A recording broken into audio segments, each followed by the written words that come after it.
La situation préoccupante des 293 étudiants résidant au campus de l'École nationale d'administration et de magistrature qui doivent quitter le campus dans un court délai et une enveloppe de 150 000 francs CFA leur sera remise par le ministère de tutelle pour aller se reloger ailleurs.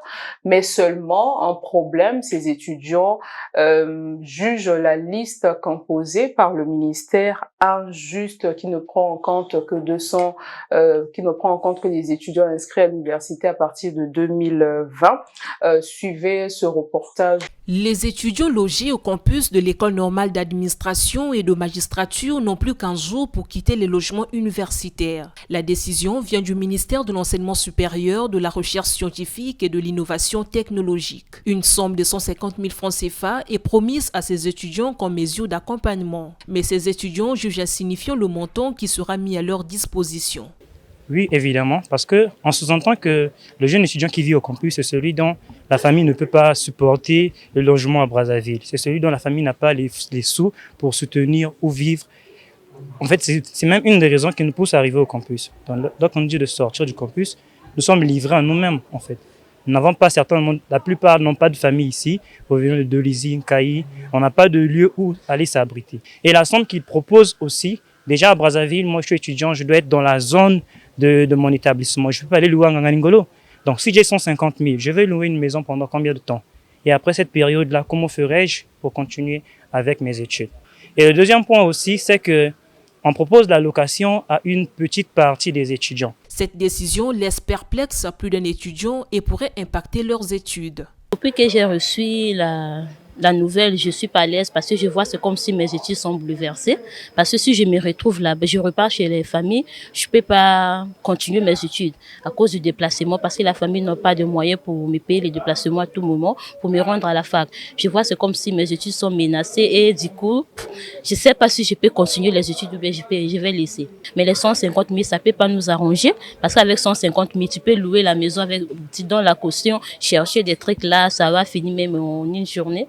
Face à cette situation, les responsables du mouvement des élèves et étudiants du Congo que nous avons voulu interroger ne se sont pas montrés disponibles. Selon les informations recueillies au ministère de l'Enseignement supérieur, de la Recherche scientifique et de l'Innovation technologique, le but de ce déguerpissement est de rénover les campus universitaires afin d'offrir progressivement aux étudiants de l'université Marien Ngouabi les mêmes conditions que ceux de l'université Denis Sassou Nguesso. La somme de 150 000 francs CFA ne sera octroyée qu'aux étudiants légalement inscrits dans ce campus. Après le site d'hébergement de l'ENAM, les travaux vont se poursuivre dans d'autres campus. Alors, Jenny Lefoba, les étudiants de l'ENAM doivent quitter le campus. 293 étudiants sont concernés par cette situation. Le ministère leur a promis une enveloppe de 150 000 francs CFA pour aller se reloger ailleurs. Mais comme nous l'avons suivi dans ce reportage, des inquiétudes quand même qui planent sur cette situation, le délai des travaux et la suite aussi pour ces étudiants. Oui, merci beaucoup pour la question. Comme vous l'avez dit, j'ai été sur les lieux pour discuter un peu avec les étudiants sur cette question. Et il m'a été rappelé que le président de la République en 2022 sur l'état de la nation avait précisé ou encore démontré sa volonté à pouvoir rénover les campus de l'université Marien Ngouabi. Et suite à cela, les étudiants devraient être mis dehors, mais avec des bonnes dispositions mises à leur disposition pour qu'ils puissent avoir une bonne suite pendant et après la rénovation. Mais malheureusement, des mesures d'accompagnement. Exactement. Et c'est en août, en fin août, début septembre, que les étudiants sont notifiés Comment ils ont été notifiés? Il n'y avait d'abord pas une note officielle. C'était de bouche à oreille qu'il fallait quitter les lieux parce qu'il fallait rénover et une enveloppe devait être donnée de 150 000 francs. Et l'inquiétude ou encore les inquiétudes seraient d'abord, ils ont loué l'initiative parce que les prédécesseurs ont sûrement milité pour ça, qu'elle était bonne, mais des conditions de vie de ces étudiants. Exactement. Mais malheureusement, c'est la pratique, au fait, de cette note qui n'a pas été, peut-être pas bien mise en œuvre. Donc, la question est, qu'est-ce que les étudiants seront pendant qu'il y aura rénovation? Avec les 150 000, c'est une caution qu'ils doivent payer, c'est un loyer de combien de mois, et aussi qu'est-ce qu'ils seront devenus après la rénovation. Parce que c'est toute une vie. Certains d'entre eux reviennent d'autres villes en dehors de Brazzaville qui n'ont pas peut-être des parents ici et qui n'ont pas des moyens adéquats pour survivre à cette information qui devrait, que je souhaite vivement que ça soit revu avec des personnes ou encore des représentants de ces étudiants pour une meilleure mise en œuvre de ce qui a été dit par le président en décembre 2022. Voilà. Crépin Kéousso, ancien deuxième vice-président. Ancien vice-président. Vice-président national de l'Union libre des élèves et étudiants du Congo. On sait tous aujourd'hui que la bourse n'est plus disponible. 150 000 francs, c'est vrai que c'est un chiffre, mais c'est l'après qui pose problème pour ces étudiants, d'où ces inquiétudes d'ailleurs que nous avons suivies dans ce reportage. On sait aussi que la majorité des étudiants à l'université Maringouabi sont issus des familles très modestes, proviennent pour la plupart de l'intérieur du pays, mais la survie à Brazzaville serait difficile. C'est l'après qui pose problème. C'est vrai que la rénovation, l'idée est bonne en soi, mais c'est l'après, l'avenir de ces étudiants-là, les accompagnements. Merci. Encore une fois de plus pour la parole. Je tiens à louer cette politique qui est mise en œuvre par la ministre de l'Enseignement supérieur, qui déjà, pour rappel, l'idée de rénover les campus, c'était vraiment l'un de nos cahiers de charges en qualité de. À l'époque, nous fûmes à la tête de l'ULECO, parce qu'on a beaucoup milité concernant ces conditions de vie au niveau des campus de l'université Maringouabi. Et là aussi, lors du discours du président sur l'état de la nation, le président a souligné qu'il devait avoir rénovation des campus. Il suffit que quand même que ces étudiants de l'ENAM sont à la veille de la rentrée académique. Mais effectivement, aujourd'hui, tel que les choses se passent, ça veut dire qu'il y a une enveloppe qui a été déjà préparée de 150 qui a été déjà préparée de ça. Non, je parle de l'enveloppe pour la rénovation de ces campus-là. Donc, il y a un délai. Donc, il faut voir peut-être un délai. Maintenant, l'enveloppe qui sera remise au niveau des étudiants, c'est là où le bas blesse. Parce que si la durée des travaux peut arriver peut-être autour de 3-4 ans, ça veut dire que ceux qui sont au premier cycle vont déjà finir. N'est-ce pas? Donc, ceux qui sont en licence vont finir, même ceux de master aussi. Donc, ils vont déjà finir. Ça veut dire que ils n'auront plus leur place au niveau du campus. Maintenant, il y a quelque chose aussi qu'il faut relever. On a eu peut-être à sélectionner les 293 étudiants au niveau du premier campus qu'on va rénover. On a tenu compte. Parlé avant de réaliser ce plateau. Mais aujourd'hui, avec le collectif, un des étudiants du collectif des étudiants. Compusard. Ok. Mais aujourd'hui, il faut relever aussi ce fait. Vous pouvez faire circuler votre caméra au niveau des campus. Vous allez vous apercevoir qu'il y a certains étudiants, je dis certains étudiants, qui ont eu à finir leur cycle. Qui sont aujourd'hui anciens étudiants. Qui sont aujourd'hui anciens étudients. Mais qui continuent toujours à résider dans ces campus-là. Il y a eu, je me souviens bien, si j'ai bonne mémoire, il y a eu des moments où, si je me trompe pas, il y a eu des moments où nous avons des discussions franches avec le ministère de tutelle concernant les étudiants qui y résident, qui ont déjà fini avec leur cycle, mais qui ne veulent plus quitter. Et ces étudiants ont transformé. Comment est-ce qu'ils faisaient?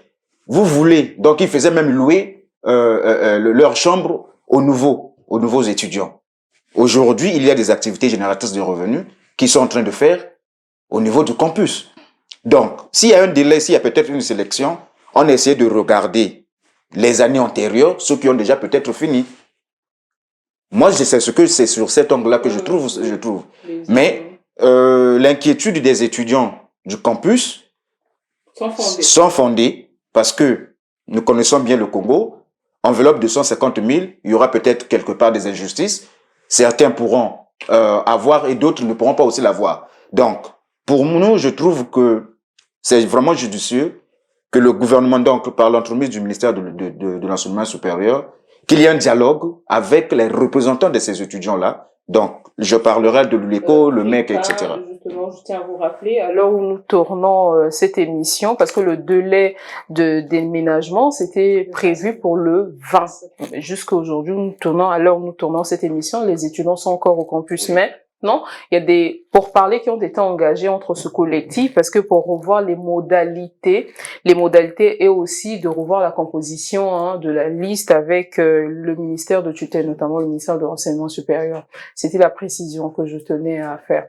Chris Gondounou, c'est bien de renouveler le campus, mais c'est mieux les mesures d'accompagnement. 150 000 francs, ils vont aller trouver des logements d'abord où... Bien, mais prime abord, je voudrais noter avec satisfaction la volonté des décideurs de réhabiliter les résidences universitaires.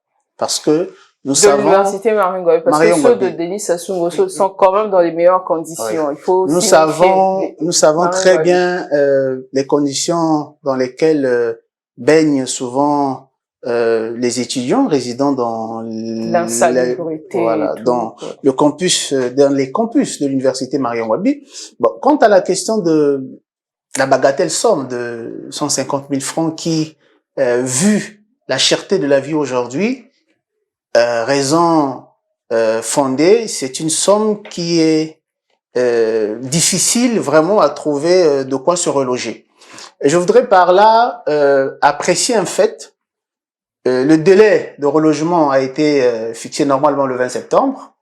Mais si aujourd'hui, ils sont pas toujours relogés ou chassés, ça veut dire que je crois que les décideurs ont entendu le cri de cœur des étudiants. Juste après la médiatisation, après le reportage. Au campus. Pourquoi? Parce que ce serait pas bien de forcer un passage, par exemple, de délogement, parce que sachant dans les conditions dans lesquelles ils vivent. Mais au-delà de cela, il nous souviendra. Des années antérieures, par exemple, le campus impérial, et à cette époque-là, il faut aussi souligner que le pays avait quand même une situation financière. Ancien étudiant de l'université, vous avez vécu aussi au campus? J'ai pas eu cette chance-là. Voilà, j'étais encore heureusement, ailleurs, malheureusement. Voilà. Puisque c'est une chance parce que nombreux qui vivent à l'Iterland, parfois qui n'ont pas de famille. Donc ces campus les permettent quand même d'un lieu sûr. Voilà. À l'époque, le pays avait une situation financière stable, mais l'enveloppe était quand même consistante. Voilà. Aujourd'hui, peut-être que les conditions financières sont assez difficiles. Voilà pourquoi les décideurs ont pensé attribuer la somme de 150 000 francs. Mais dans la réalité... Qui va les aider à payer le loyer pendant combien de temps? Voilà pourquoi. Puisque, vu la cherté de la vie aujourd'hui, trouver une caution, s'acheter un matelas, peut-être un petit réchaud, de quoi payer ce logement, c'est assez difficile. Voilà pourquoi je pense que au-delà de cette initiative, nous avons d'autres logements. Nous avons par exemple les logements sociaux de Kintele. Ça peut être une alternative, pour aller les reloger, mettre à leur disposition, en attendant que leur campus soit rénové. Voilà, mettre à leur disposition par exemple un bus qui fera la navette. Oui. Ce sont des pistes de solutions. Maintenant, j'aurais appris, je parlerai au conditionnel, d'après certains bruits de couloir, la durée des travaux serait de 3 mois. De 3 mois. De 3 mois. Donc, mais on aurait pu les faire pendant les vacances au lieu d'attendre la veille, par exemple, de la rentrée académique pour lancer ces travaux. En réalité, cette somme servirait d'attendre durant la période de 3 mois. Là encore, je parle au conditionnel parce que faut bien vérifier les sources. Donc, je pense que maintenant sur la question du nombre, parce ça fait quand même mouche lorsqu'on lit les réseaux sociaux. 291 ou 96. 93. Moi, je suis d'accord avec monsieur Crépin qu'il y a certains qui ont fini.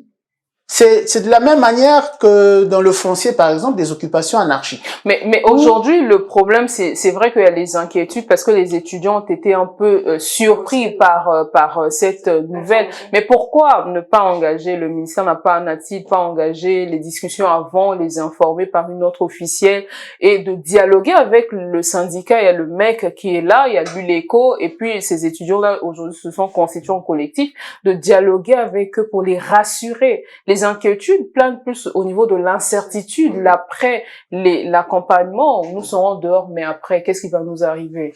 Bon, mais sur les réseaux sociaux, on a lu, j'ai lu le discours, je crois, du collectif, ce collectif s'est adressé au chef de l'État, qui est garant des institutions de la République, et le chef de l'État, et nous osons croire qu'en père de famille, le chef de l'État donnera des instructions qui ira dans le sens d'améliorer, puisque si le chef de l'État dans son discours avait parlé de la réhabilitation des résidences universitaires, parce c'est une question qui prend à bras le corps, pour rénover. Justement, mais après il y a eu quand même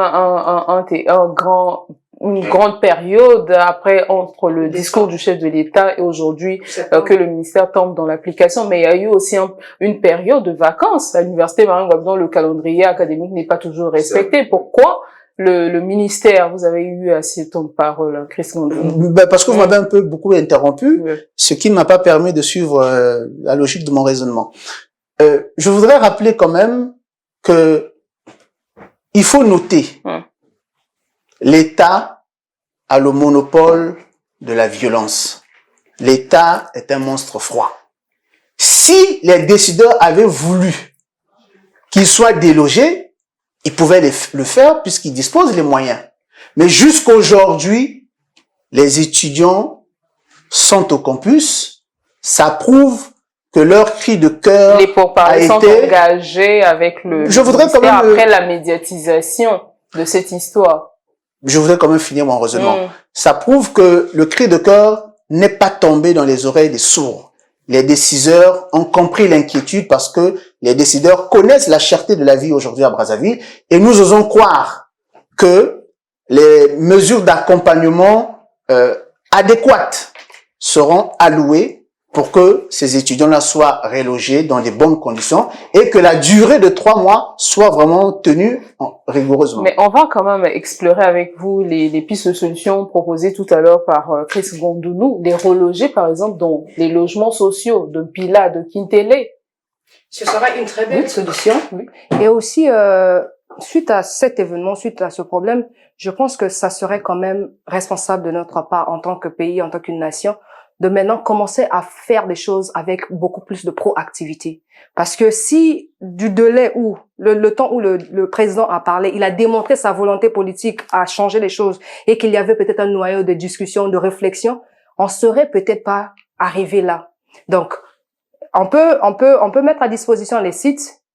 En mettant à disposition les sites, comme il a proposé Monsieur Chris, on aurait un problème de transport qui peut aussi être réglé, mettre à disposition les bus. Mais toutefois, ce qui serait aussi mieux, c'est que dans les pourparlers, pour ceux qui sont en train d'être engagés, de clarifier avec eux le délai. Parce que lui, il a dit c'est dans le bruit du couloir, donc on ne sait pas si c'est vrai. C'est l'incertitude. Exactement. Donc si le ministère pourrait mettre à disposition, ou encore on parlait avec les étudiants pour leur dire exactement, ça ferait 3 mois, et avec eux qu'ils puissent réfléchir ensemble. Pendant ces 3 mois, en vous mettant dans ces sites, qu'est-ce qui serait mieux pour vous? Parce que c'est eux qui vivent la chose, au fait. Faudrait donner la responsabilité à l'étudiant de penser à lui-même. Comment est-ce qu'il peut trouver ses propres solutions? Donc moi, je proposerais au ministère de parler clairement avec les étudiants, comme s'ils parlaient avec des collaborateurs. Voici ce que nous proposons. Est-ce que ça serait mieux? Parce que si on est loge à Kintele, je suis d'accord, mais l'école, à quel moment ils vont se réveiller pour arriver provisoirement pour régler, pour éviter les inquiétudes, les incertitudes autour de leur déménagement? C'est provisoire que ces étudiants seront relogés le temps de la rénovation, la disponibilité de leur campus. C'est une très bonne pensée, vous savez, mais il faudrait pas qu'on puisse vraiment trop rêver là-dessus et qu'on soit réaliste. Pila était là, Pila est là. Et Pila sera sûrement là. Maintenant, si ça peut provisoirement aider les étudiants, nous sommes d'accord, nous accompagnons. Mais toutefois, moi, je souhaiterais de tout cœur que le ministère, avec les étudiants, qui puissent, qu'on appelle brainstorming, réfléchir ensemble. Pila est là, qu'est-ce qui serait mieux pour vous? Parce que qui dit Pila dira acheter les matelas, est-ce que si on les loge là-bas, ils auront toujours droit à 150 000? Point d'interrogation. Est-ce que si on les loge là-bas, est-ce qu'ils vont prendre en charge, disons, ils vont acheter tout ce qui va avec? pour 3, bon, si on suppose que c'est 3 mois, pour 3 mois, est-ce qu'ils vont accepter encore d'acheter les matelas? Bon, s'ils achètent aussi, c'est bien parce que la rénovation va demander qu'on ait aussi les mêmes outils. Peut-être ils vont ramener ça là-bas. Ça serait même mieux. Si on prend, par exemple, les sites qui sont disponibles, meubler ces sites et quand ils vont finir avec la rénovation, ramener juste le matériel au niveau des campus. Je pense que ça sera une idée idéale. Mais toutefois, que les étudiants et le ministère puissent réfléchir pendant et après la rénovation. Qu'est-ce qu'on devient et quelle est la responsabilité partagée des étudiants et aussi des décideurs. Voilà. Mais les étudiants actuellement sont plus dans la position, ils subissent un peu.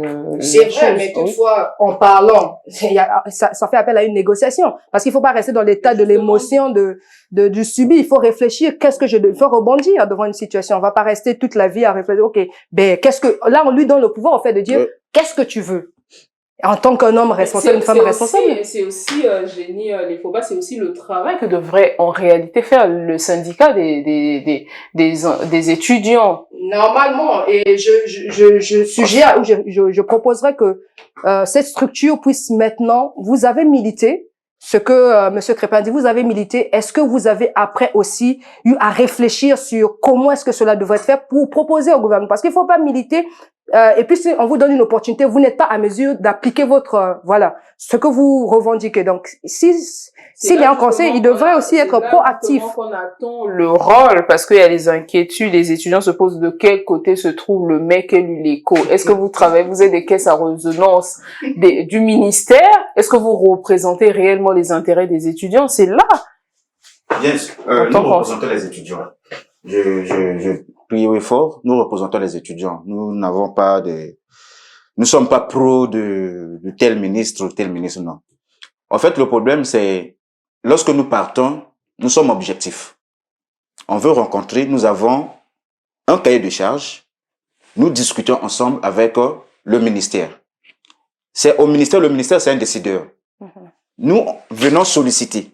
Nous ne venons pas pour imposer. Nous venons pour solliciter auprès des décideurs.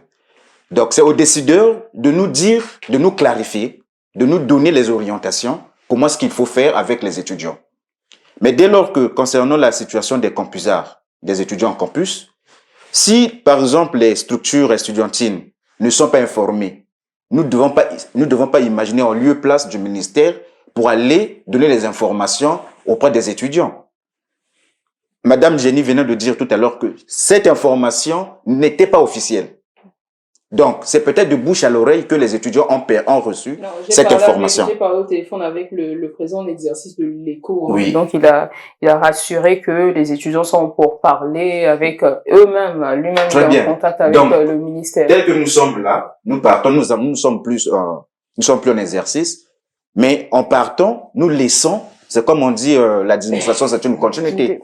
Donc, nous avons laissé pas mal de projets, pas mal de cahiers de charges avec le gouvernement. Donc, c'est à ceux qui nous ont remplacés de pouvoir suivre ces traces-là. Est-ce que, Crépin Kéousso, est-ce que le fait d'être syndicaliste au niveau de l'université Marine Ngouabi, ça vous permet simplement votre positionnement futur?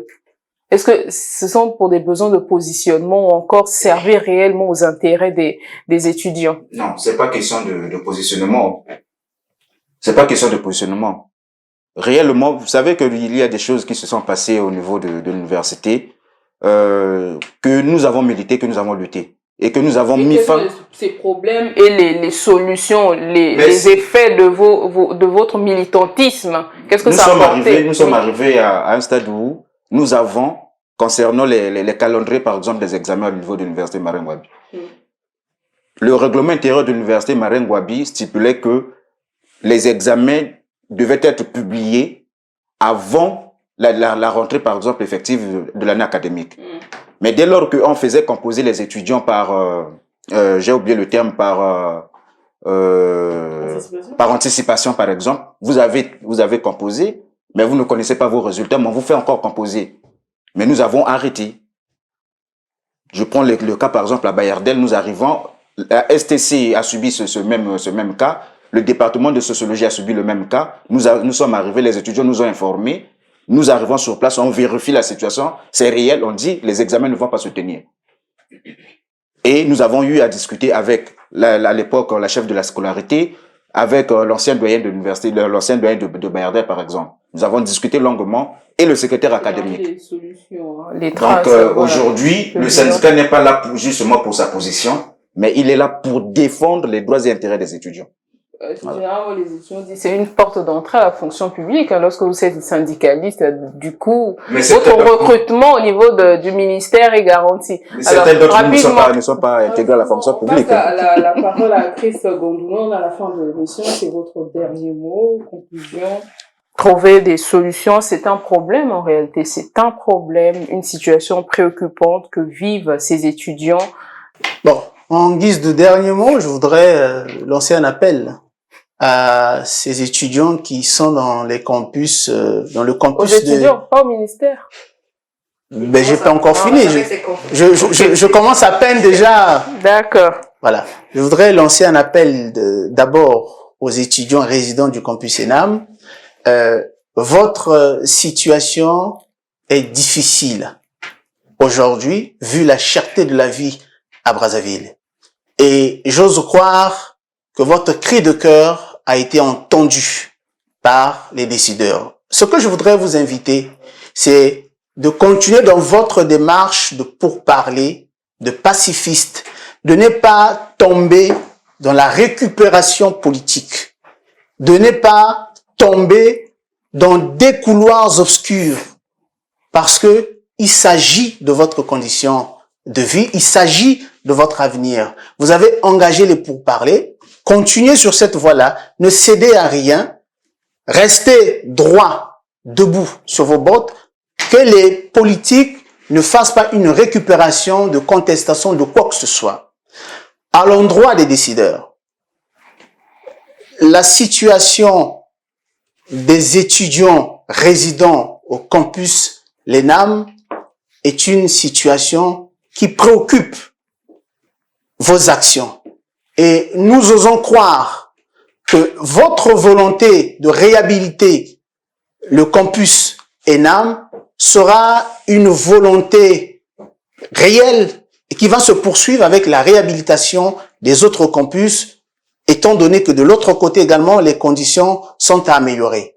Je lance également un appel à tous les acteurs. Chacun de nous a le devoir de sensibiliser. Chacun de nous a le devoir de se conformer aux textes et règlements de la République, puisque tous nous aspirons à une vie estudiantine meilleure, puisque dans notre vie antérieure, nous l'avions également été. Donc, soyez en conformité avec les textes, soyez dans les pourparlers et les décideurs agiront. Je vous rappelle, Chris, comment vous êtes dans une structure apolitique, mais un message très politique. Politique, non. Un message très, voilà, donc le message est... La sensibilité voudrait que, en regardant la caméra, nous adressons à nos jeunes frères. En tout cas, oui. Voilà, parce que qu'ils ne doivent pas surtout céder à la récupération politique. D'accord, le message est très bien passé. Aujourd'hui, c'est la communication aussi. Le ministère doit communiquer de façon claire. L'inquiétude est plus partie de la non-communication. Le ministère n'a pas assez communiqué sur ce sujet. Génie. Exactement. Moi, mon message ira d'abord aux décideurs, parce que nous avons accepté d'être dirigés par vous, parce que nous croyons que vous pouvez bien mesurer les responsabilités qui sont les vôtres. Et nous, la société civile, nous accompagnons tout en veillant sur ce qui devrait être et ce qui devrait être mieux. Pour cette situation de l'ENAM, et sûrement la rénovation ira d'un campus à un autre, je vous propose et suggère fortement et ou peut-être vivement que vous soyez un peu plus proactif. Quand un décret est donné ou une information d'un niveau présidentiel est donnée, s'il vous plaît, en tant que société civile, je parle au nom de la société civile, serait de déjà, pourquoi pas les 24 heures qui suivent l'information, réfléchir sur la faisabilité de ce décret et ensuite aussi aller rencontrer les personnes qui seraient bénéficiaires de ce décret pour déjà réfléchir et ne pas tomber à une réactivité qui puisse mettre tout un pays ou encore tout un peuple, une population très fragile et vulnérable, exposée à plusieurs autres choses. Et nous pensons que ce plateau vous aiderait à mieux vous concerter avec nos jeunes étudiants. Sûrement, vous êtes en pourparlers et nous attendons des résultats très positifs suite à cela. Merci. Et aux jeunes, s'il vous plaît, continuez à voir l'avenir et n'oubliez jamais que vous avez des droits et tout aussi des devoirs. Merci beaucoup, Jenny Lefoba, de la société civile, président de l'ICABO, groupe international. À vous également, Crépin Kéousso, président de l'association Initiative pour la conscience citoyenne et enseignant syndicaliste.